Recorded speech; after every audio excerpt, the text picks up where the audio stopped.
Pangulo sa Archdiocese sa Sugbo nanawagan og pag-ampo alang sa mga tawo na apektuhan sa bagyong Rolly.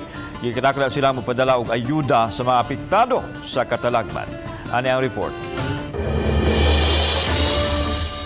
Pinaagi sa Cebu Caritas mamahimong magkapadala og ayuda alang sa mga pamilyang apektado sa bagyong Rolly.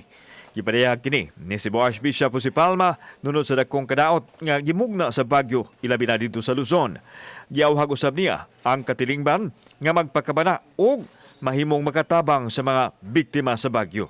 Bisan ginagmay no basta kinasing-kasing ang atong tabang nila kini magpakita nga matod pa no in poverty or in plenty no sa kalipay ug kasubo we are united. Giampo sa Arsobispo ang kaluwasan sa katawhan ug sa dali nga pagbangon gikan sa mga pagsuway.